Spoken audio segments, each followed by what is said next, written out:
അതിനെക്കാട്ടി കൂടുതൽ ഇതാണ് ഒരു സിനിമ ഹിറ്റായി അല്ലെങ്കിൽ പെർഫോമൻസ് നന്നായി എന്ന് കുറെ ആളുകൾ പറയുമ്പോൾ നമുക്ക് കിട്ടുന്നൊരു, ഇത് ഞാൻ വെറുതെ ക്ലീശയായിട്ട് പറയുന്നില്ല, ആക്ച്വലി അതാണ് സന്തോഷം തരുന്നതാണ്. ഏറ്റവും കൂടുതൽ ആളുകൾ അങ്ങനെ വിളിച്ച് അപ്രിഷിയേറ്റ് ചെയ്തിട്ടുള്ള ക്യാരക്ടർ ഏതാണ്?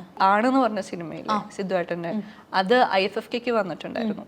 അപ്പോൾ ലാസ്റ്റ് ഒരു സെഷൻ ഉണ്ട്, ആ ഡൈസിൽ നമ്മൾ ആക്ടേഴ്സും ഡയറക്ടറും വന്ന് നിൽക്കും, ഓഡിയൻസിന് എന്ത് വേണമെങ്കിലും നമ്മളടുത്ത് ചോദിക്കാം, അങ്ങനൊരു കോൺവെർസേഷൻ. അപ്പോൾ ഫിലിം കഴിഞ്ഞിട്ട് ഞങ്ങളിങ്ങനെ നിൽക്കുക.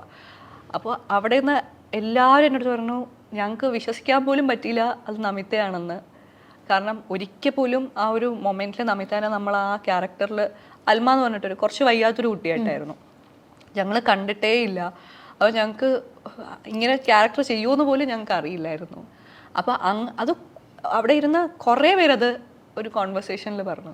അപ്പോൾ സിദ്ധുവേട്ടൻ പറഞ്ഞു സന്തോഷമായില്ലേ. അപ്പോൾ സിദ്ധുവേട്ടൻ ആദ്യം തൊട്ടേ ഭയങ്കര കോൺഫിഡൻ്റ് ആയിരുന്നു ആ ക്യാരക്ടറിലും എൻ്റെ പെർഫോമൻസിലും. അപ്പോൾ സിദ്ധുവേട്ടൻ പറയുന്നു അടിപൊളിയായിട്ടുണ്ട്, രസമായിട്ടുണ്ട്, നല്ല രസമായിട്ടുണ്ട്, നല്ല ഭംഗിയായിട്ട് ചെയ്തിട്ടുണ്ട് എന്ന് പറയുന്നു. അപ്പോൾ എനിക്ക് ആ വിശ്വസിക്കാനൊരു ബുദ്ധിമുട്ടുണ്ടായിരുന്നു. അവാർഡ്സിനെക്കാളും ഒക്കെ നമിതയ്ക്ക് വലുത് അങ്ങനെ. അപ്പോൾ ആളുകൾ അങ്ങനെ അവാർഡ്സ് ഡെഫിനറ്റ്ലി വെൽക്കമിങ് ആണ്, നമുക്ക് കിട്ടുന്ന ഒരു സന്തോഷമാണ്.